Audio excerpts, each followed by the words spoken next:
La grande décision de Kylian Mbappé enflamme le Paris Saint-Germain. Lionel Andrés Messi arrêté à l'aéroport de Pékin. Bonjour à tous, merci de nous suivre sur Afrique Sport pour la matinale du mardi 13 juin 2023. Nous l'ouvrons avec les hommes de Walid Regragui. Opposés en amical ce lundi au stade Moulay Abdallah de Rabat, le Maroc et le Cap-Vert se sont quittés sur un score nul et vierge 0-0 et sont désormais tournés vers les éliminatoires de la CAN 2023.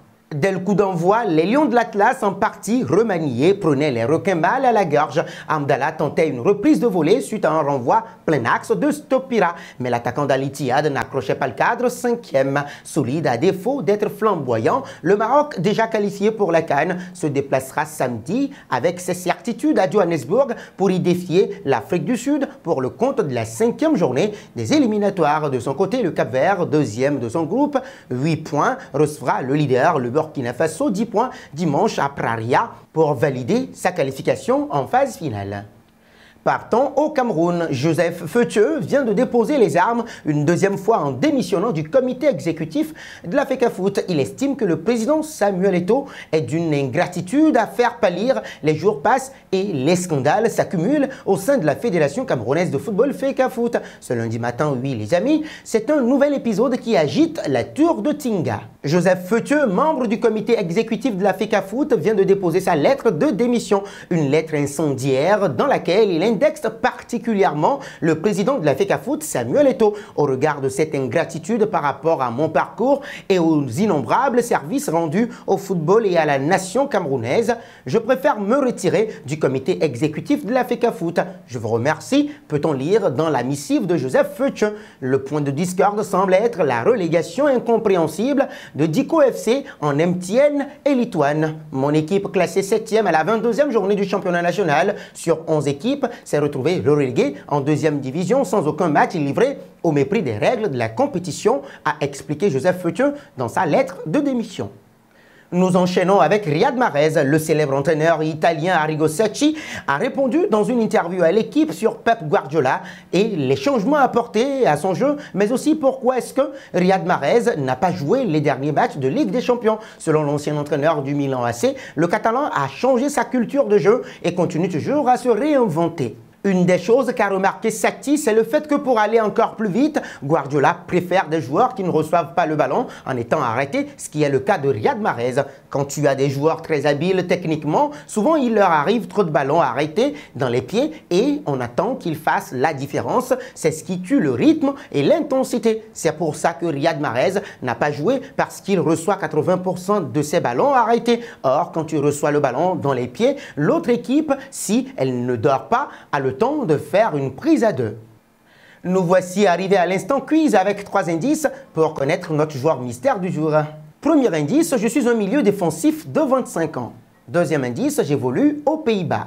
Troisième indice, j'ai déjà joué pour le Toulouse FC. Qui suis-je? Vos réponses seront attendues en commentaire. Nos félicitations à tous ceux qui ont répondu à Kaan Çalhanoğlu lors de la dernière matinale. C'était le joueur à trouver puisqu'il est un milieu de terrain de 29 ans qui joue à l'Inter Milan. Il a déjà évolué sous les couleurs du Bayer Leverkusen et le Milan AC. Parlons de Neymar, ce n'est plus un secret pour personne, Neymar Junior n'est plus en odeur de sainteté du côté du Paris Saint-Germain. Un départ semble inéluctable. La question est de savoir où. Son salaire exorbitant limite drastiquement les possibilités et seuls les clubs les plus fortunés pourront se l'offrir. Évidemment, lorsque l'on parle de clubs fortunés en 2023, l'Arabie Saoudite n'est jamais bien loin. Le pays du Golfe a déjà proposé à Neymar de devenir le joueur le mieux payé au monde. Seulement, l'attaquant brésilien ne semble pas très chaud à l'idée de rallier la Saudi Pro League. Selon Fabrizio Romano, Neymar souhaiterait rester en Europe. Son pont d'or, signé avec le Paris Saint-Germain jusqu'en 2027, doit certainement peser dans la balance. La tâche s'annonce ardue pour le Paris Saint-Germain. Passons à Lionel Messi. Le septuple ballon d'or a été arrêté dimanche par la police chinoise à l'aéroport de Pékin lors de son arrivée pour le match amical entre l'Argentine et l'Australie. Le joueur argentin se serait rendu en Chine sans visa. Messi, qui possède la double nationalité argentine et espagnole, est entré sur le territoire chinois avec son passeport espagnol, dont le détenteur doit obligatoirement obtenir un visa chinois. Selon les médias, Messi n'était pas au courant de cette obligation car il s'était déjà rendu à Taïwan, que Pékin considère comme son propre propre territoire sans en avoir eu besoin. Il a donc supposé que les règles en Chine étaient similaires. Les policiers chinois ont dû retenir le champion du monde pendant près de 2 heures pour résoudre le problème. Des sources au fait du dossier ont indiqué que la barrière de la langue a compliqué la communication entre le footballeur et les gardes-frontières chinois, mais la situation a finalement été résolue. Lionel Andrés Messi a reçu un visa accéléré et pourra rejoindre son équipe pour le match contre l'Australie prévu jeudi au stade des Travailleurs situé dans la capitale chinoise. Des centaines de fans de la star ont attendu pendant des heures à l'aéroport et devant son hôtel dans l'espoir de l'apercevoir. Terminons avec Kylian Mbappé. Comme indiqué par l'équipe, Kylian Mbappé a envoyé ce lundi une lettre au Paris Saint-Germain pour confirmer qu'il n'activera pas sa 3e saison optionnelle en 2024-2025. Le club qui ne comprend pas cette décision pourrait le vendre cet été. C'est la bombe du soir sur le marché des transferts. L'attaquant de l'équipe de France a choisi de signer sa décision, en tout cas signifier cette décision auprès du club francilien dès la mi-juin, alors qu'il pouvait activer cette option jusqu'au 30 juillet prochain. Cette décision de la star tricolore passe mal au sein du Paris Saint-Germain. Bien évidemment, au club, on n'a pas apprécié le timing de ce courrier envoyé par Kylian Mbappé. On prend cette lettre comme un coup de pression mis sur le PSG, puisque l'attaquant de 24 ans n'avait pas légalement besoin de signifier sa décision de cette manière. Et pour cause, si le champion du monde 2018 n'avait pas activé sa 3e saison optionnelle avant le 1er août, son choix aurait été connu par le club francilien et son contrat aurait été automatiquement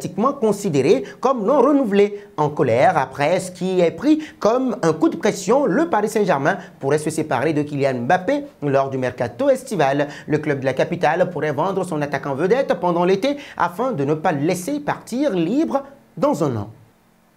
C'est la fin de ces informations matinales sur Afrique Sport. Merci de les avoir suivies. Mais avant, nous refermons avec la question du jour. Pensez-vous que Kylian Mbappé en fait de trop avec le Paris Saint-Germain? Vos réponses seront attendues en commentaire. Mais avant, n'hésitez pas à vous abonner sur Afrique Sport. C'est pour ne rien manquer des informations footballistiques.